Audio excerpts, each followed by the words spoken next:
n'avait jamais imaginé qu'un seul jour pourrait suffire pour briser une vie entière. Et pourtant, c'est précisément ce qui lui arriva. Dans un royaume où l'apparence vaut plus que l'âme, elle fut humiliée devant ceux qui devraient la respecter. En une seule décision, son destin fut arraché de ses mains, et personne, absolument personne, levant ne serait-ce qu'un doigt pour la défendre. À ce moment-là, elle crut avoir perdu tout ce qu'une princesse pouvait perdre. Mais ce que personne ne savait, c'est que a verdadera historia estava appena comme sando. Loin des regards dorés du palais, quelque chose d'inattendu l'attendait, quelque chose que ni la cour, ni son propre père, ni même elle n'auraient pu imaginer. Une vérité si profonde qu'elle pourrait renverser tout ce qu'on pensait savoir sur elle. Et lorsque la porte se referma derrière elle, laissant derrière soi le monde qui venait de la trahir, quelqu'un murmura son nom. Un murmure qui ne devrait pas exister. Un murmure qui allait tout changer. Le grand salon du château de Thorian s'étendait comme une cathédrale de pierre froide, ses voûtes gothiques s'élevant vers des ombres que même les centaines de chandelles ne parvenaient pas à dissiper. Les flammes vacillantes projetaient des silhouettes mouvantes sur les tapisseries anciennes qui racontaient des histoires de batailles glorieuses et de lignées royales immaculées. Ce soir-là pourtant, l'histoire qu'on s'apprêtait à écrire n'aurait rien de glorieux. Maëlys se tenait au centre de cette immense salle, ses mains tremblantes dissimulées dans les plis de sa robe de velours bleu nuit, celle que sa mère lui avait fait confectionner des années auparavant, quand le monde semblait encore lui appartenir. Autour d'elle, rangés en demi-cercle comme des vautours attendant leur proie, se pressaient les nobles du royaume. Leur regard ne se posait pas sur elle avec la déférence due à une princesse, mais avec ce mélange de dédain et de curiosité malsaine qu'on réserve au spectacle de foire. La princesse avait 38 ans, mais ce soir, sous le poids de tous ses yeux cruels, elle se sentait aussi vulnérable qu'une enfant. Son corps généreux, ses courbes pleines que la mode de la cour considérait comme une disgrâce, étaient exposés à leur jugement silencieux mais assourdissant. Elle pouvait entendre les murmures, sentir les ricanements étouffés derrière les éventails de plumes et les mains gantées de soie. Le roi Thorian, son propre père, se dressait sur son trône surélevé, une figure massive drapée dans des fourrures d'hermine et de pourpre. Son visage, autrefois noble, s'était durci avec les années, creusé par une amertume que Maëlys n'avait jamais comprise. Ses yeux, autrefois capables de tendresse lorsqu'elle était enfant, ne reflétaient plus maintenant qu'une froideur minérale. Il leva une main ornée de bagues d'or et de rubis, et le silence se fit instantanément, aussi tranchant qu'une lame. « Noble seigneur, dame de ma cour », commença-t-il, sa voix résonnant contre les murs de pierre comme un glas. « Nous sommes réunis ce soir pour régler une dette qui pèse sur notre royaume depuis trop longtemps. Les tensions avec les seigneurs du Nord ont mis notre paix en péril, et il est de mon devoir de roi de préserver la stabilité de notre nation. » Maëlys sentit son cœur se serrer. Elle savait ce qui allait suivre. On le lui avait annoncé seulement quelques heures auparavant, dans l'intimité glaciale du cabinet royal, mais entendre ces mots prononcés publiquement lui donnait une réalité insoutenable. « Ma fille, la princesse Maëlys, » continua le roi, et le titre sonna dans sa bouche comme une insulte à peine déguisée, « sera offerte comme compensation et gage de bonne foi. Elle rejoindra la maison d'un de nos serviteurs les plus loyaux. » Un murmure parcourut l'assemblée, non pas de compassion, mais de satisfaction perverse. Lady Cordelia, une duchesse aux traits aigus comme des tessons de verre, se pencha vers sa voisine, la comtesse d'Avalon, et chuchota assez fort pour que Maëlys l'entende. « Enfin, le roi reconnaît ce qui convient à une fille de cette apparence. Mais il y a plus, n'est-ce pas? On dit qu'il y a quelque chose dans son sang que Sa Majesté préfère garder secret, quelque chose que même les murs du château murmurent la nuit. » Le sang de Maëlys se glaça. Quel secret? De quoi parlait-elle? Elle chercha le regard de son père, mais il évitait soigneusement de la regarder, comme s'il ne pouvait supporter de voir ce qu'il s'apprêtait à faire. « Faites entrer Soren », ordonna le roi d'une voix plate. Les lourdes portes de chêne s'ouvrirent avec un grincement lugubre. Un homme entra, et Maëlys sentit son souffle se bloquer dans sa gorge. Il était grand, les épaules larges sous une tunique simple de toile brune qui contrastait brutalement avec les soies et les velours de la cour. Ses cheveux noirs étaient attachés négligemment à la nuque, révélant un visage marqué par des cicatrices qui racontaient une histoire de douleur et de survie. Pourtant, malgré les chaînes invisibles de sa condition d'esclave, il y avait dans sa démarche une dignité qui éclipsait celle de tous les nobles présents. Soren avait 40 ans, et chaque année semblait gravée dans les lignes de son visage, mais ses yeux gris acier possédaient une profondeur qui défiait son statut. Lorsqu'il traversa la salle, personne n'osa vraiment croiser son regard. Il s'arrêta à quelques pas de Maëlys, et pour la première fois de la soirée, elle ne se sentit pas jugée. Soren, esclave de cette maison depuis 22 ans, déclara le roi avec un détachement cruel. Tu as servi avec une loyauté exemplaire. En reconnaissance de tes services, je te confie ma fille. Elle sera désormais sous ta garde. Occupe-toi d'elle comme bon te semble. Elle n'est plus sous ma protection royale. Les mots tombèrent comme des pierres dans un puits sans fond. Maëlys sentit ses jambes faiblir, mais elle refusa de montrer sa faiblesse. Elle redressa les épaules, même si chaque fibre de son être hurlait d'humiliation. Comment son propre père pouvait-il la renier ainsi? Comment pouvait-il effacer 38 années d'existence d'un simple décret? Soren s'avança alors, et contrairement au courtisan qui la dévisageait avec mépris, il s'inclina légèrement devant elle, un geste de respect que personne n'avait eu envers elle depuis des années. Quand il se redressa, leurs regards se croisèrent pour la première fois. Dans ses yeux gris, elle ne vit ni pitié ni dédain, mais quelque chose d'infiniment plus troublant, une reconnaissance, comme s'il voyait en elle quelque chose que tout le monde avait oublié. Les nobles commencèrent à se disperser, leur soif de spectacle satisfaite. Certains riaient ouvertement, d'autres échangeaient des paris sur combien de temps la princesse supporterait sa nouvelle vie. Le roi se leva de son trône et, sans un regard pour sa fille, quitta la salle par une porte dérobée, laissant Maëlys seule au centre de ce grand vide cruel. Soren attendit que le dernier noble disparaisse avant de parler. Sa voix était grave, posée, chaque mot pesé avec soin. « Princesse, nous devons partir maintenant. Vos appartements ne vous appartiennent plus. » Maëlys hocha la tête, incapable de trouver sa voie. Elle suivit cet homme qu'elle ne connaissait pas, descendant les escaliers de marbre qu'elle avait empruntés toute sa vie, mais cette fois dans la direction opposée, vers les quartiers des serviteurs qu'elle n'avait jamais visités. Chaque marche lui semblait la rapprocher d'un abîme inconnu.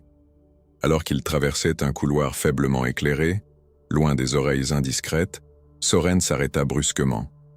Il se tourna vers elle, et dans la lueur tremblante des torches murales, son visage prit une expression indéchiffrable. Il se pencha légèrement, juste assez pour que ses mots ne parviennent qu'à elle, et murmura si bas que Maëlys douta presque de les avoir entendus. « Je sais qui vous êtes vraiment. » Le monde de Maëlys bascula.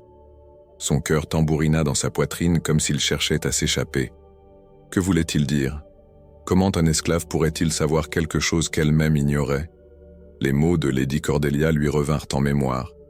Quelque chose dans son sang que le roi préfère garder secret. Avant qu'elle ne puisse répondre, Soren reprit sa marche, la laissant seule avec ce mystère qui venait de s'ouvrir comme une blessure fraîche, promettant à la fois terreur et révélation.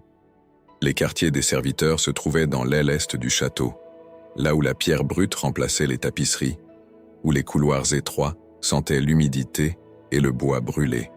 Maëlys suivait Soren en silence, ses pieds habitués au tapis moelleux maintenant confrontés aux dalles inégales et froides. Chaque pas résonnait comme un écho de sa chute, de cette descente vertigineuse d'un monde à un autre. Soren s'arrêta devant une porte de bois simple, sans ornement, si différente des portes sculptées de ses anciens appartements. Il poussa le battant, qui grinça doucement, révélant une chambre modeste mais propre.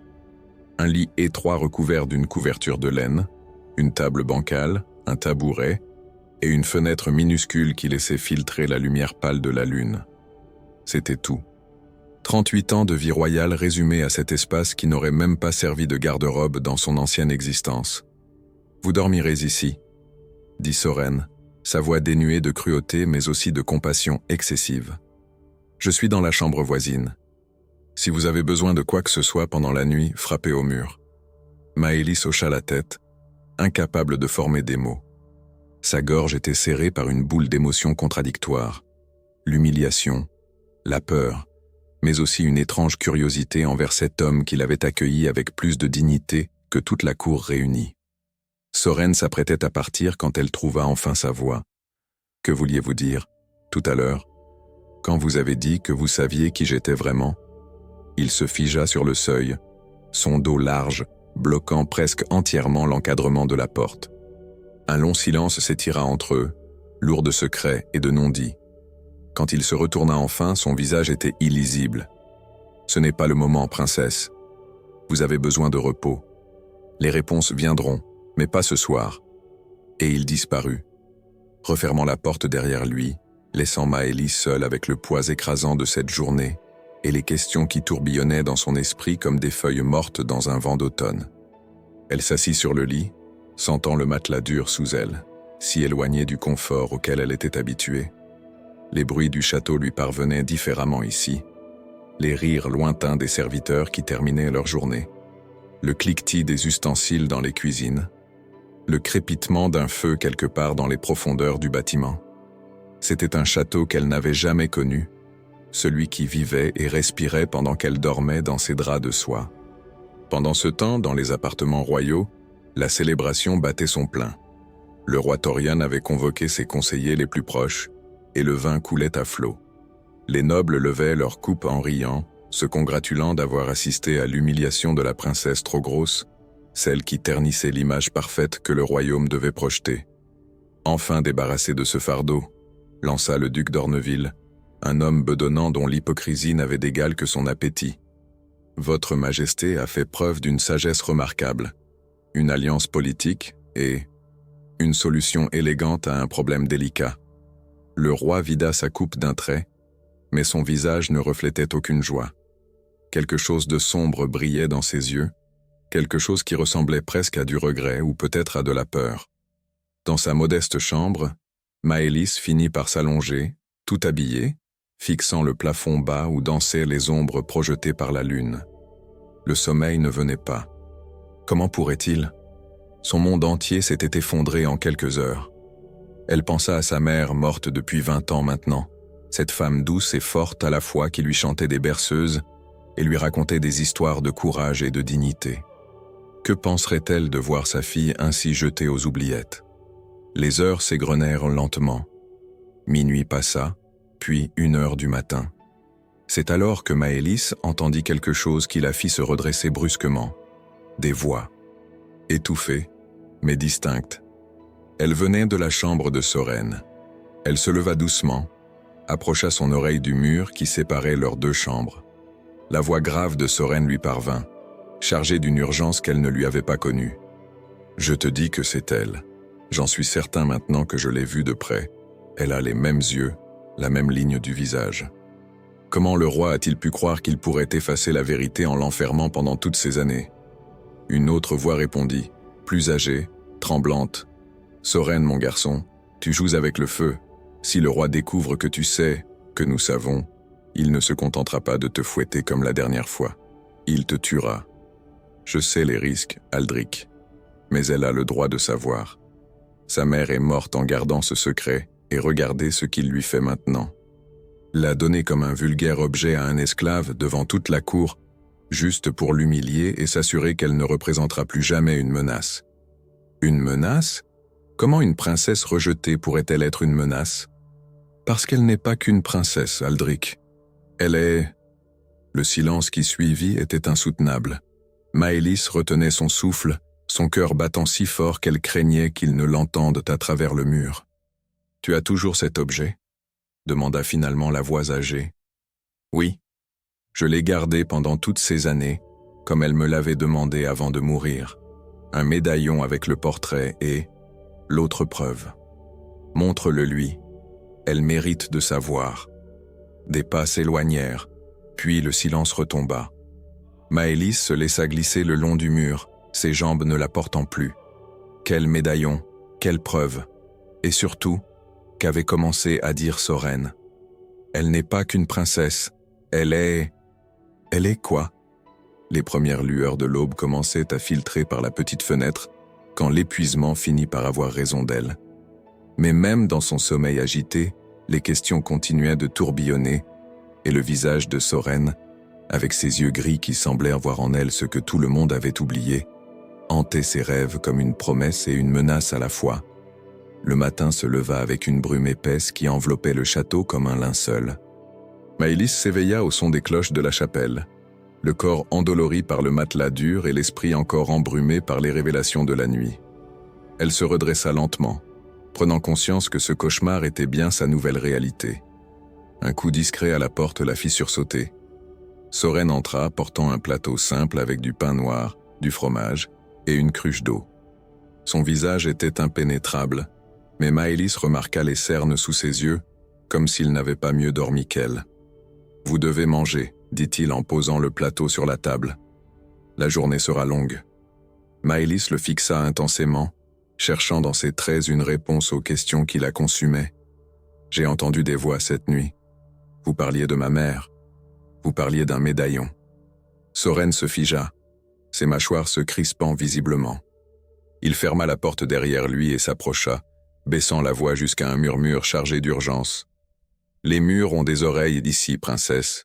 Nous devons être prudents. »« Prudents » répéta-t-elle, sentant la colère monter en elle comme une vague. « Mon père m'a jeté comme un déchet devant toute la cour. Ma vie entière s'est effondrée. Et vous me demandez d'être prudente ?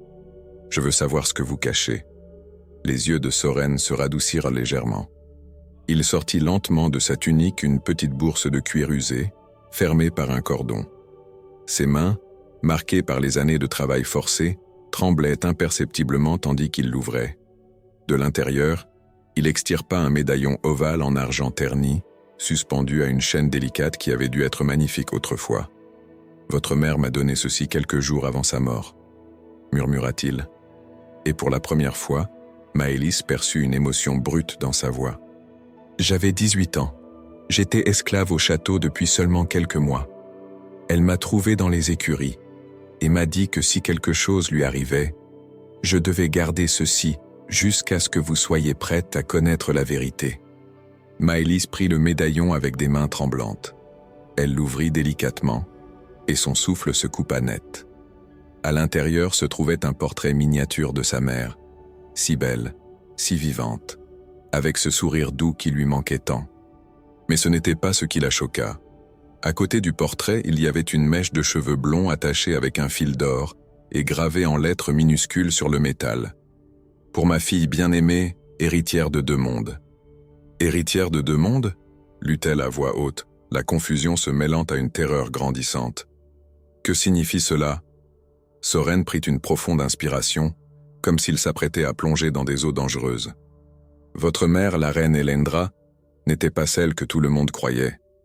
Avant d'épouser le roi Thorian, elle était promise à un autre homme, un prince d'un royaume voisin. Leur union devait sceller une alliance majeure. Mais quelque chose s'est passé, quelque chose que le roi a découvert après votre naissance. Le cœur de Maëlys battait maintenant à tout rompre. « Continuez » souffla-t-elle, bien qu'une partie d'elle ne veuille pas entendre la suite. « J'étais présent dans les couloirs du château ce jour-là, il y a 20 ans. J'avais 20 ans, et je nettoyais les armures dans la salle d'armes adjacente au cabinet royal. Les voix étaient si fortes que je ne pouvais pas ne pas entendre. Votre mère criait, chose qu'elle ne faisait jamais. Elle accusait le roi de vouloir effacer l'histoire, de mentir au royaume entier. Elle parlait de véritables héritiers et de sang trahi. Le roi hurlait qu'elle avait déshonoré sa couronne, qu'elle avait mis en danger toute la lignée. Maëlys porta une main à sa bouche, sentant les larmes monter. « Vous êtes en train de dire que mon père n'est pas... » « Je ne sais pas toute la vérité, » l'interrompit Soren rapidement. « Mais j'ai entendu votre mère dire ces mots exacts. Maëlys est pure, elle est innocente, et elle porte en elle un sang plus noble que le vôtre. » 3 jours plus tard, la reine Elendra était morte, officiellement de fièvre. Mais tout le château savait que la veille encore, elle était en parfaite santé. Le monde tournait autour de Maëlys. Elle se laissa tomber sur le lit, le médaillon serré contre sa poitrine. Tout prenait sens maintenant. Le mépris de son père, la façon dont il évitait son regard, l'isolement forcé à partir de ses 17 ans, les murmures de la cour qu'elle n'avait jamais compris. Elle n'était pas seulement la fille trop grosse qui embarrassait le roi. Elle était la preuve vivante d'un secret qui menaçait son trône. « Pourquoi maintenant » demanda-t-elle d'une voix brisée. « Pourquoi me donner ceci maintenant, après tant d'années » Soren s'agenouilla devant elle, et dans ce geste d'un esclave envers une princesse déchue, il y avait plus de respect et de tendresse que tout ce qu'elle avait reçu de sa propre famille. Parce que vous n'étiez pas prête avant. Parce que tant que vous viviez dans le château, vous étiez surveillée, contrôlée. Maintenant, paradoxalement, en vous rejetant, le roi vous a libéré. Et parce qu'il existe quelqu'un quelque part dans ce royaume qui peut compléter cette histoire. Quelqu'un qui était là, qui sait tout. Qui, supplia-t-elle. L'ancienne dame de compagnie de votre mère, dame Lysandra. Elle a été exilée du château le jour même de la mort de la reine, envoyée dans un monastère à la frontière nord du royaume. On l'a forcée au silence, mais elle est vivante. Et elle connaît la vérité sur votre naissance, sur ce que votre mère voulait protéger. Maëlys regarda le médaillon dans ses mains, puis le visage marqué mais sincère de Soren. Pour la première fois depuis des années, quelque chose s'éveilla en elle, non pas de la peur, mais une détermination farouche. Elle allait découvrir qui elle était vraiment, quoi qu'il en coûte. « Aidez-moi à la trouver », dit-elle d'une voix ferme malgré les larmes qui coulaient sur ses joues. « Aidez-moi à découvrir la vérité que ma mère a voulu protéger au prix de sa vie. » Soren hocha la tête gravement. « Je vous le promets, princesse, nous découvrirons ensemble ce que le roi a tant voulu cacher. » Mais au même moment, dans les hauteurs du château, le roi Thorian fixait par la fenêtre les quartiers des serviteurs, et une expression de peur ancienne traversa son visage. Il avait cru pouvoir enterrer le passé, en enterrant sa fille dans l'oubli. Il venait de commettre la plus grande erreur de sa vie. Les jours suivants transformèrent la vie de Maëlys d'une manière qu'elle n'aurait jamais imaginée. Chaque matin, elle se levait avant l'aube pour aider aux cuisines, ses mains autrefois douces et soignées maintenant rougies par l'eau froide et le travail. Soren restait toujours proche, veillant sur elle avec une discrétion qui touchait profondément la princesse déchue. Entre les corvées et les regards méprisants des autres serviteurs, qui ne comprenaient pas pourquoi un esclave protégeait une ancienne noble, ils trouvaient des moments volés pour parler, pour planifier, pour reconstituer ensemble les fragments d'un passé enterré. Ce fut durant l'une de ces conversations, alors qu'ils épluchaient des légumes dans un coin reculé des cuisines, que Maëlys osa poser la question qui la hantait. « Comment êtes-vous devenu esclave, Soren ? Vous parlez avec l'éducation d'un homme libre, vous vous tenez comme quelqu'un qui a connu autre chose que les chaînes. » Les mains de Soren s'immobilisèrent sur le couteau qu'il tenait. Un long silence s'étira, uniquement ponctué par le crépitement du feu dans l'âtre et les voix lointaines des autres serviteurs. Quand il parla enfin, sa voix était chargée d'une douleur ancienne mais maîtrisée. « J'étais libre, autrefois. Mon père était forgeron dans un village prospère au sud du royaume. Nous n'étions pas riches, mais nous vivions dignement. Quand j'avais 18 ans, le roi a décidé d'augmenter les taxes pour financer une guerre contre les territoires de l'Est. Mon père a tenté de protester, de négocier avec les collecteurs royaux. Ils l'ont accusé de rébellion. Toute ma famille a été décimée, mon père exécuté, ma mère et mes sœurs vendues à des maisons nobles. Moi, ils m'ont gardé pour le château, pour servir celui qui avait détruit ma vie. » Maëlys sentit son cœur se serrer douloureusement. « Je suis désolée, » murmura-t-elle, les mots semblant terriblement insuffisants. « Mon père, le roi, a causé tant de souffrances. » Soren tourna enfin son regard vers elle, et dans ses yeux gris brillait quelque chose de nouveau, quelque chose qui ressemblait à de la compréhension, peut-être même à de la compassion. « Vous n'êtes pas responsable de ces actes, Maëlys. C'est précisément pour cela que votre mère vous protégeait. Elle voyait en vous quelque chose de différent, quelque chose de meilleur. » L'usage de son prénom, sans titre, créa entre eux une intimité soudaine qui fit rougir la princesse. Pour la première fois de sa vie, quelqu'un la voyait simplement comme une femme, pas comme un fardeau royal ou un objet de moquerie. Mais leur proximité grandissante n'échappait pas aux yeux vigilants de la cour. Dans les salons dorés où les nobles sirotaient leur vin fin, les langues se déliaient avec venin. Lady Cordelia, toujours avide de potins scandaleux, répandait des rumeurs de plus en plus insidieuses. « Avez-vous entendu ?» susurrait-elle lors d'un banquet, sa voix portant intentionnellement jusqu'aux oreilles avides. La grosse princesse contamine maintenant les serviteurs avec ses idées ridicules. On dit qu'elle leur parle de dignité, d'égalité, comme si des esclaves pouvaient aspirer à quoi que ce soit. Elle empoisonne leur esprit simple avec des notions dangereuses. Le duc d'Orneville acquiesça gravement, son double menton tremblant d'indignation feinte. C'est scandaleux. Le roi devrait intervenir avant que cette situation ne dégénère. Une ancienne princesse qui fraternise avec la racaille, qui leur donne des idées au-dessus de leurs conditions, c'est une menace pour l'ordre établi. Ces murmures parvinrent rapidement aux oreilles du roi Torian. Assis dans son cabinet privé, une coupe de vin à la main qu'il ne buvait même pas, il fixait les flammes dansantes de la cheminée. Son conseiller principal, Lord Balthazar, un homme maigre au visage de fouine, se tenait près de lui. « Votre Majesté, je dois vous faire part de préoccupations croissantes. Votre fille semble exercer une influence néfaste sur les serviteurs. Plusieurs nobles ont remarqué un changement dans leur comportement. Ils la regardent avec respect. C'est inacceptable. » Le roi serra sa coupe si fort que ses jointures blanchirent. « Je l'ai bannie de ma vue, je l'ai humiliée publiquement, je l'ai donnée à un esclave. Que peut-elle faire de plus depuis sa position ? Précisément ce que vous craignez, sire, répondit Balthazar d'une voix doucereuse. Elle inspire, comme sa mère le faisait. Vous vous souvenez de la reine Elendra, n'est-ce pas?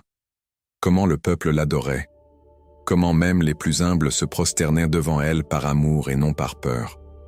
Votre fille porte ce même don maudit. Dans les quartiers des serviteurs, inconsciente de la tempête qui se préparait, Maëlys découvrait une vérité qui la bouleversait. En vivant parmi ceux qu'elle n'avait jamais côtoyés, elle réalisait que sa mère avait raison. La vraie noblesse n'avait rien à voir avec le sang ou les titres. Elle la voyait dans les yeux de Soren quand il partageait son maigre repas avec un jeune esclave affamé. Elle la sentait dans le courage d'une vieille servante qui osait sourire malgré les années de labeur. Elle la reconnaissait dans la solidarité de ces gens brisés qui trouvaient encore la force de s'entraider. Un soir, alors que la lune montait haut dans le ciel étoilé, Soren frappa doucement à sa porte. Quand Maëlys ouvrit, elle vit dans ses yeux une détermination nouvelle. « J'ai pris ma décision », dit-il fermement. « Demain soir, nous partirons pour le monastère du Nord. J'ai trouvé un moyen de quitter le château sans éveiller les soupçons. Dame Lysandra vous attend, Maëlys. Il est temps que vous découvriez qui vous êtes vraiment, et ce que votre mère a sacrifié pour vous protéger. » Maëlys sentit son cœur bondir dans sa poitrine, un mélange de peur et d'excitation l'envahissant. Elle posa instinctivement sa main sur celle de Soren, un geste simple mais chargé de confiance et de gratitude. « Merci », murmura-t-elle, sa voix tremblante d'émotion. « Merci de croire en moi quand personne d'autre ne le fait. » Soren referma doucement ses doigts calleux autour de sa main délicate. « Votre mère m'a demandé de vous protéger. Mais ce n'est plus par devoir que je le fais, Maëlys. C'est parce que vous méritez de connaître la vérité, et parce que je crois que cette vérité pourrait changer bien plus que votre seule vie. » Dans l'ombre du couloir, ils ne virent pas la silhouette furtive qui s'éloignait rapidement, pressée de rapporter au roi ce qu'elle venait d'entendre. La course vers la vérité venait de commencer, et avec elle, un danger bien plus grand que tout ce que Maëlys et Soren pouvaient imaginer. La nuit tombait comme un voile épais sur le royaume, lorsque Soren et Maëlys quittèrent discrètement le château, par une ancienne poterne que seuls les serviteurs connaissaient. Ils avaient voyagé pendant 2 jours entiers, dormant dans des granges abandonnées, se nourrissant de pain rassis et d'eau de source, évitant les routes principales où les gardes du roi patrouillaient. Maintenant, devant eux, se dressait le monastère de Sainte-Agathe, une construction austère de pierre grise perchée au sommet d'une colline balayée par les vents du nord. Une religieuse au visage sévère les accueillit à la porte. Mais quand Soren murmura le nom de Dame Lysandra, son expression se radoucit légèrement. « Suivez-moi », dit-elle simplement, les guidant à travers des couloirs silencieux où seul résonnait l'écho de leurs pas sur les dalles froides. Dame Lysandra les attendait dans une cellule spartiate, assise près d'une fenêtre étroite. Elle devait avoir près de 70 ans maintenant, ses cheveux autrefois noirs, complètement blancs, son visage creusé par les années et la tristesse. Mais quand ses yeux se posèrent sur Maëlys, ils s'illuminèrent de larmes contenues depuis trop longtemps. « Mon enfant », souffla-t-elle, se levant avec difficulté, « Tu ressembles tellement à Elandra. Les mêmes yeux, la même douceur dans le regard. Oh ma chère petite, que t'a-t-il fait? Maëlys se précipita vers elle et les deux femmes s'étreignirent, comme si 20 ans de séparation pouvaient s'effacer dans cette étreinte. Soren resta en retrait, respectant ce moment d'intimité retrouvé, mais son regard vigilant ne quittait pas la porte, conscient du danger qu'il courait. « Dame Lysandra », commença Maëlys quand elles se séparèrent enfin, « j'ai besoin de savoir. Soren m'a dit que vous connaissiez la vérité sur ma naissance, sur ce que ma mère voulait protéger. Mon père, le roi, il m'a rejeté publiquement, m'a humilié devant toute la cour. J'ai besoin de comprendre pourquoi. » La vieille dame soupira profondément, comme si le poids de ses secrets avait été trop lourd à porter seule pendant toutes ces années. Elle fit signe à Maëlys et Soren de s'asseoir sur les deux chaises de bois qui meublèrent la pièce austère. Puis elle commença son récit d'une voix tremblante mais claire. « Ta mère, la reine Elendra, était la femme la plus belle et la plus bonne que j'ai jamais connue. Quand elle a épousé le roi Thorian, tout le royaume a célébré cette union. Mais ce que personne ne savait, c'est qu'Elendra portait déjà un secret qui la torturait. Avant de rencontrer Thorian, elle avait été fiancée à un prince d'un royaume allié, le prince Aldéric de Valmour. Ils s'aimaient sincèrement, mais des intrigues politiques avaient brisé leur fiançailles. Elendra avait été forcée d'épouser Thorian pour des raisons d'alliance. Maëlys sentit son souffle se couper. « Vous êtes en train de dire que... » « Laisse-moi finir, mon enfant, » l'interrompit doucement Lysandra. Elendra a tenté d'être une épouse loyale, vraiment. Mais quelques mois après son mariage, elle a découvert quelque chose de terrible. Le roi Thorian avait orchestré la rupture de ses fiançailles avec Aldéric par la tromperie et la manipulation. Il avait menti, forgé des documents, tout cela par pure convoitise pour elle et son royaume. Quand Elendra a découvert cette trahison, son cœur s'est brisé. Elle était prisonnière d'un mariage fondé sur le mensonge. Soren s'avança légèrement, captivé par le récit. Mais qu'en est-il de Maëlys? De sa naissance? Les yeux de Lysandra se remplirent de larmes. 1 an après le mariage, alors qu'Elendra sombrait dans le désespoir, le prince Aldéric est venu secrètement au château. Il avait découvert les machinations du roi et voulait voir Elendra une dernière fois. Ils se sont retrouvés dans les jardins, sous le couvert de la nuit. Ce qui devait être des adieux est devenu un moment de passion désespérée, un dernier éclat d'amour véritable dans un monde de mensonges. Maëlys porta une main à sa bouche, comprenant enfin. « Je suis la fille du prince Aldéric? Oui, mon enfant, tu es né de l'amour véritable, pas d'un mariage politique. Quand Elendra a découvert qu'elle était enceinte, elle a su immédiatement que tu n'étais pas de Thorian. Elle a tenté de dissimuler la vérité, de faire croire au roi que tu étais sienne. Pendant 17 ans, elle a réussi. Tu étais sa joie, sa lumière dans les ténèbres. Le peuple t'adorait, tu étais si douce, si bienveillante, exactement comme ta mère. Mais qu'est-ce qui a changé? Demanda Soren, sa voix grave résonnant dans la petite pièce. Le roi a fini par découvrir la vérité. J'ignore comment, peut-être une lettre interceptée, peut-être un indice qu'il a finalement compris. Quand tu as eu 17 ans, Maëlys, il a commencé à te regarder différemment. Il voyait en toi non plus sa fille, mais la preuve vivante de sa honte, de la trahison de sa femme. C'est alors qu'il t'a isolé, t'a retiré de la vie publique. Il craignait que le peuple, qui t'aimait déjà, ne découvre la vérité et ne te préfère à lui. Ma mère, la voix de Maëlys se brisa. Comment est-elle morte vraiment? Lysandra ferma les yeux, la douleur gravée sur chaque ride de son visage. Elle a voulu te protéger. Quand le roi a menacé de te bannir, de te déshériter publiquement, Elendra l'a confrontée. Elle lui a dit qu'elle révélerait au royaume entier ses mensonges, ses manipulations, la façon dont il avait volé son mariage. Cette nuit-là, elle a bu un vin qui lui a été apporté par un serviteur de confiance du roi.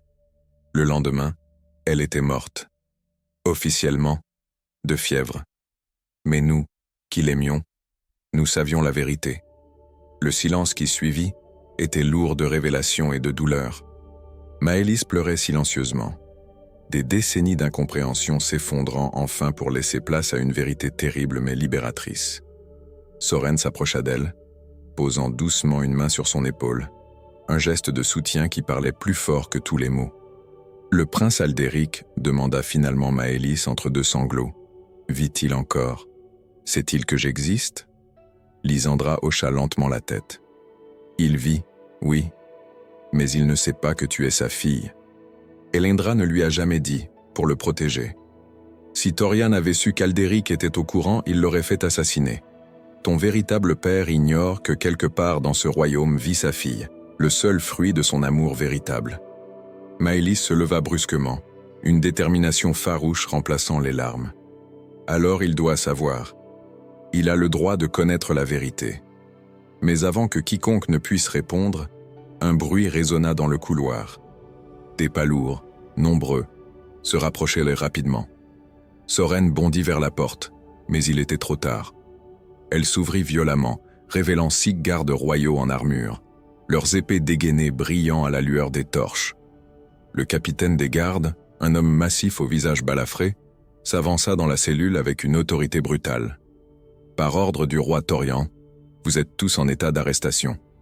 L'esclave Soren pour avoir quitté le château sans autorisation, et la princesse déchue pour conspiration. » Soren se plaça instinctivement devant Maëlys, ses poings serrés, prêt à se battre même sans armes. Mais Maëlys posa une main apaisante sur son bras. « Non, » murmura-t-elle avec une dignité retrouvée. « Pas de violence. Nous partirons avec eux. » Le retour au château fut long et humiliant. Ils furent escortés à travers les villages, et les paysans qui les voyaient passer détournèrent le regard, terrifiés par les conséquences de toute sympathie montrée envers les prisonniers du roi. Mais Maëlys remarqua quelque chose d'étrange dans certains regards. De la tristesse, de la compassion, et même une lueur de révolte contenue. 3 jours plus tard, ils furent enfermés dans les cachots du château, séparés l'un de l'autre. Maëlys se retrouva dans une cellule froide et humide, si différente de la chambre dorée où elle avait grandi. Les heures s'écoulaient avec une lenteur insupportable, rythmée seulement par le bruit des gouttes d'eau tombant quelque part dans l'obscurité. C'est au 5e jour de sa captivité qu'une visiteuse inattendue se présenta. Dame Lysandra, escortée par 2 gardes, entra dans la cellule. Son visage était pâle, mais ses yeux brillaient d'une détermination que l'âge n'avait pas éteinte. « Je t'ai apporté quelque chose », dit-elle doucement une fois que les gardes se furent éloignés de quelques pas. Dessous sa cape, elle sortit un vieux parchemin roulé, jauni par le temps. « C'est la dernière lettre de ta mère, celle qu'elle a écrite la veille de sa mort. Je l'ai cachée pendant toutes ces années, attendant le moment où tu serais prête à la lire. » Maëlys prit le parchemin avec des mains tremblantes. Elle le déroula lentement, reconnaissant immédiatement l'écriture élégante de sa mère, ces lettres qu'elle avait vues sur tant de documents officiels quand elle était enfant. Mais ce texte-là n'était pas officiel. Il était intime, déchirant, et chaque mot semblait porter le poids d'un amour désespéré. « Ma très chère Maëlys », lisait-elle à voix basse, sa voix se brisant à chaque phrase. « Si tu lis ces mots, c'est que je ne suis plus de ce monde. Je t'écris cette lettre car je sens que le danger se resserre autour de moi. Ton père. Non. L'homme qui porte ce titre sans le mériter a découvert la vérité sur ta naissance. Il me regarde maintenant avec une haine que je n'aurais jamais cru possible. Mais sache ceci, mon enfant bien-aimé, tu es né de l'amour véritable. Ton véritable père est le prince Aldéric de Valmour, l'homme le plus noble et le plus bon que j'ai jamais connu. Si quelque chose m'arrive, protège-toi du roi. Il te voit comme une menace, non pas pour ce que tu as fait, mais pour ce que tu représentes. La preuve de son échec, de sa cruauté, de ses mensonges. Mais n'oublie jamais que tu portes en toi quelque chose de précieux. Quand tu étais enfant, le peuple t'adorait. Il voyait en toi ce que moi je voyais, une bonté pure, une compassion qui transcende les rangs et les titres. C'est cela qui effraie le roi, ma chérie. Pas ton sang, mais ton cœur. Reste forte, reste bonne. Et si un jour tu découvres qui tu es vraiment, n'aie pas peur de réclamer ta place dans ce monde. Tu es l'héritière non pas d'un trône volé, mais d'un amour véritable. Ta mère qui t'aime éternellement, Elendra. Des larmes coulaient librement sur les joues de Maëlys tandis qu'elle serrait la lettre contre son cœur. Dame Lysandra s'agenouilla péniblement près d'elle, posant une main ridée mais réconfortante sur la sienne. « Il y a autre chose que tu dois savoir », murmura la vieille dame, jetant un regard nerveux vers les gardes qui commençaient à s'impatienter. « Quand tu étais enfant, avant que le roi ne t'isole, le peuple te surnommait la princesse du cœur. Tu te promenais dans les rues avec ta mère, et tu donnais ton pain aux mendiants, tu souriais aux enfants pauvres, tu écoutais les plaintes des plus humbles. Les gens t'aimaient d'un amour que le roi n'a jamais pu obtenir, même par la force. C'est pour cela qu'il t'a enfermé à 17 ans, non pas pour te punir, mais pour effacer ton souvenir de la mémoire du peuple. Mais je ne me souviens pas de tout cela, murmura Maëlys, confuse. Parce qu'on t'a isolé pendant 21 ans. On t'a fait croire que tu n'étais rien d'autre qu'un fardeau, une disgrâce. Mais les gens plus âgés se souviennent encore. Ils murmurent ton nom avec nostalgie, se rappelant le temps où une princesse se souciait vraiment d'eux. Les gardes s'approchèrent, signalant que la visite était terminée. Dame Lysandra se releva avec effort, mais avant de partir, elle se pencha une dernière fois vers Maëlys. « Le roi a peur de toi, mon enfant, et la peur rend les hommes dangereux, mais elle les rend aussi vulnérables. N'oublie jamais, tu n'es pas celle qu'il t'a fait croire que tu étais. » Alors que Dame Lysandra était escortée hors de la cellule, Maëlys resta assise dans l'obscurité, la lettre de sa mère serrée contre elle. Pour la première fois de sa vie, elle comprenait. Elle n'était pas rejetée parce qu'elle était indigne. Elle était rejetée parce qu'elle représentait une menace pour un roi qui gouvernait par la peur plutôt que par l'amour. Dans une cellule voisine, Soren écoutait les bruits du château, ses sens aiguisés par 22 ans d'esclavage, lui permettant de percevoir ce que d'autres manquaient.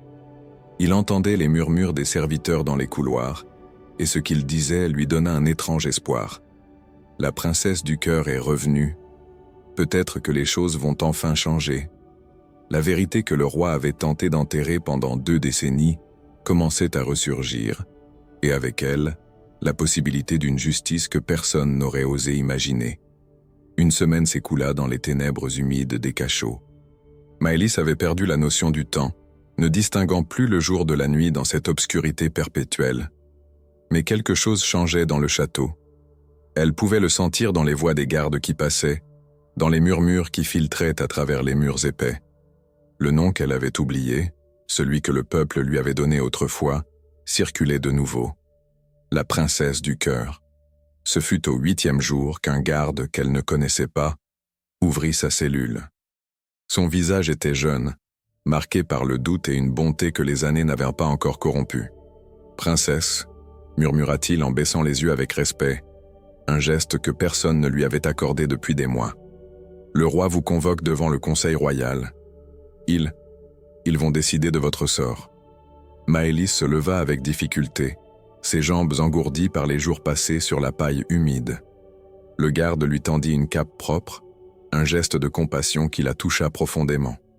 Alors qu'il l'escortait à travers les couloirs, elle remarqua que d'autres serviteurs s'arrêtaient sur son passage, s'inclinant légèrement, leurs yeux brillants d'une émotion qu'elle ne parvenait pas à définir. La grande salle du conseil était bondée. Tous les nobles du royaume semblaient s'être rassemblés pour assister à ce jugement. Le roi Thorian siégeait sur son trône, son visage de pierre impossible à déchiffrer. Mais Maëlys vit quelque chose qu'elle n'avait jamais remarqué auparavant.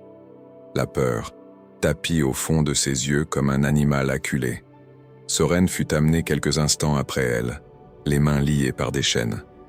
Leurs regards se croisèrent, et dans cet échange silencieux passa une force, une détermination partagée, qui leur donna à tous deux le courage de tenir debout.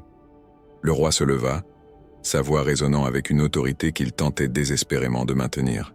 « Noble Seigneur, membres du Conseil, nous sommes réunis pour juger 2 traîtres, l'esclave Soren, qui a quitté le château sans permission, et ma fille, l'ancienne princesse Maëlys qui a conspiré contre la couronne. » Mais avant qu'il ne puisse continuer, les lourdes portes de la salle s'ouvrirent brutalement.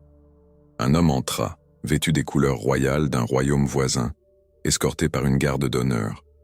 Il était grand, les cheveux argentés malgré ses 60 ans, et son visage portait la noblesse d'un homme qui avait vécu avec honneur. Toute l'assemblée se figea, car chacun reconnut immédiatement le prince Aldéric de Valmour. Pardonnez mon intrusion, roi Torian, déclara Aldéric d'une voix forte et claire. Mais j'ai appris qu'un jugement impliquant ma propre fille était en cours. Je crois avoir le droit d'y assister. Un murmure choqué parcourut l'assemblée. Le roi Torian devint livide, ses mains agrippant les accoudoirs de son trône avec une force qui blanchit ses jointures. « Votre fille ? De quoi parlez-vous, prince Aldéric ? Vous n'avez pas d'enfant. » « Je n'en avais pas, en effet, » répondit Aldéric en s'avançant vers Maëlys, son regard fixé sur elle avec une intensité bouleversante. « Jusqu'à ce qu'une lettre me parvienne il y a 3 jours, écrite par dame Lysandra, m'apprenant que la femme que j'avais aimée plus que ma vie, la reine Elandra, m'avait donné une fille il y a 38 ans. Une fille que vous, Torian, avez élevée comme la vôtre, tout en sachant qu'elle ne portait pas votre sang. » Le silence qui suivit était assourdissant. Maëlys sentit ses jambes faiblir, mais Soren, brisant ses chaînes avec une force née du désespoir, se précipita pour la soutenir. Les gardes firent mine d'intervenir, mais un geste du prince Aldéric les arrêta. Le roi tenta de reprendre le contrôle. Ce sont des mensonges, des accusations sans fondement. Vraiment ? La voix claire de dame Lysandra s'éleva depuis l'entrée de la salle. La vieille dame avançait lentement, soutenue par 2 religieuses, mais son regard était inflexible. « Alors expliquez pourquoi vous avez ordonné mon exil, le jour même de la mort d'Elandra. Expliquez pourquoi vous avez isolé Maëlys dès ses 17 ans, quand votre épouse vous a confronté avec la vérité. Expliquez pourquoi la reine, en parfaite santé un soir, était morte le lendemain matin. » Le roi se leva brusquement, pointant un doigt accusateur vers Lysandra. « Taisez-vous, vieille folle, vous ne savez rien. »« Je sais tout, » cria Lysandra avec une force insoupçonnée. « J'étais présente quand Elandra vous a dit qu'elle révélerait vos machinations au royaume entier. J'étais présente quand vous lui avez fait porter ce vin empoisonné. Et j'ai gardé sa dernière lettre pendant 20 ans, attendant le jour où la vérité pourrait enfin éclater. » Lord Balthazar, le conseiller du roi, tenta d'intervenir. Ce sont des divagations d'une femme sénile. Le roi, l'interrompit une autre voix, celle du duc d'Orneville lui-même, nous doit des explications. Car si ces accusations sont vraies, alors nous avons tous été complices d'une tyrannie fondée sur le mensonge et le meurtre. D'autres nobles commencèrent à murmurer, leur loyauté vacillant face aux révélations. Le roi Torian regardait autour de lui, réalisant que le pouvoir qu'il avait maintenu par la peur et l'intimidation lui échappait comme du sable entre les doigts. Maëlys s'avança alors, soutenue par Soren. Sa voix, lorsqu'elle parla, était calme mais portait une autorité qu'elle ne se connaissait pas. « Pendant 21 ans, vous m'avez fait croire que j'étais indigne, que mon corps était une honte, que mon existence était un fardeau. Vous m'avez isolé, humilié, finalement jeté comme un déchet. Mais je comprends maintenant. Vous ne me rejetiez pas parce que j'étais indigne. Vous me rejetiez parce que je vous rappelais votre propre indignité. Parce que ma simple existence prouvait que vous aviez volé l'amour de ma mère, que vous aviez bâti votre règne sur le mensonge. » Le prince Aldéric s'approcha de Maëlys, les larmes coulant librement sur son visage. « Puis-je » demanda-t-il doucement, tendant une main hésitante vers sa fille qu'il voyait pour la première fois. Maëlys hocha la tête, et quand son véritable père la prit dans ses bras, elle sentit quelque chose en elle se réparer, une blessure ancienne commençant enfin à guérir. Le roi Torian s'effondra sur son trône, vaincu non par la force mais par la vérité qu'il avait tenté d'enterrer pendant des décennies. Le conseil royal siégea pendant 3 jours entiers, et ce qui se déroula dans cette grande salle changea à jamais le destin du royaume. Les témoignages s'accumulèrent, chacun apportant une nouvelle pièce au puzzle d'une tyrannie bâtie sur le mensonge. D'anciens serviteurs, encouragés par le courage de Maëlys, osèrent enfin parler des abus qu'ils avaient subis, des injustices qu'ils avaient tues par peur. Le roi Torian tenta de se défendre, invoquant son droit divin, sa légitimité, mais ses propres conseillers se détournèrent de lui un à un. Lord Balthazar lui-même, sentant le vent tourner, révéla des documents compromettants qu'il avait gardés précieusement pour se protéger. Le château de cartes s'effondrait, pierre par pierre. Ce fut finalement le duc d'Orneville, jadis si prompt à se moquer de Maëlys, qui prononça le verdict du conseil. Roi Torian, vous avez gouverné par la peur et la tromperie. Vous avez assassiné votre propre épouse, persécuté votre fille innocente et maintenu votre peuple dans l'ignorance et la souffrance. Le Conseil royal vote à l'unanimité pour votre destitution. Vous conserverez votre vie, mais vous serez exilé dans un monastère où vous passerez le reste de vos jours à méditer sur vos péchés. Torian ne dit rien. Il se leva lentement, soudain vieilli de 20 ans, et quitta la salle sans un regard en arrière. Quelque part, dans le silence qui suivit son départ, Maëlys ressentit non pas de la joie, mais une tristesse profonde pour cet homme qui avait laissé son amertume détruire tout ce qu'il touchait. Le prince Aldéric prit alors la parole, sa voix empreinte d'émotion. « Noble seigneur, je ne réclame pas le trône pour ma fille. Ce royaume a besoin d'un nouveau départ, pas d'une autre succession contestée. Mais je demande que justice soit rendue à ceux qui ont souffert sous cette tyrannie. » Ce qui suivit fut extraordinaire. Maëlys, encouragée par Sorène qui ne quittait plus son côté, proposa quelque chose que personne n'avait osé imaginer. Un conseil où les voix des serviteurs, des paysans et des artisans seraient entendues aux côtés des nobles. Une révolution douce, née non pas de la violence mais de la compassion. Les mois qui suivirent transformèrent le royaume. Les lois les plus injustes furent abolies, les esclaves furent libérés progressivement, et un nouveau système fut mis en place où la dignité humaine primait sur les privilèges de naissance. Maëlys travailla sans relâche, utilisant son expérience de l'humiliation pour comprendre ceux qui souffraient. Mais au milieu de toute cette transformation politique, quelque chose de plus intime se développait entre elle et Sorène. Un soir, alors qu'il se promenait dans les jardins du château où autrefois sa mère avait rencontré son amour, Sorène s'arrêta près d'une fontaine de marbre, où la lune se reflétait comme de l'argent liquide. « Maëlys » dit-il doucement, et l'usage de son prénom sans titre résonna comme une caresse. « J'ai appris aujourd'hui que ma liberté m'avait été officiellement rendue. Je pourrais partir, retourner dans mon village natal, reconstruire ce qui a été détruit. » Le cœur de Maëlys se serra douloureusement. « C'est merveilleux, Sorène. Vous méritez cette liberté plus que quiconque. » Il se tourna vers elle, ses yeux gris reflétant la lumière lunaire. « Mais je ne veux pas partir. Ces derniers mois, j'ai découvert quelque chose que 22 ans d'esclavage ne m'avaient pas volé. Ma capacité à aimer. Et je vous aime, Maëlys. Non pas comme un esclave à sa maîtresse, non pas par gratitude ou par devoir, mais comme un homme aime une femme qui a illuminé son monde. » Des larmes de joie coulèrent sur les joues de Maëlys. « Sorène, moi aussi je vous aime.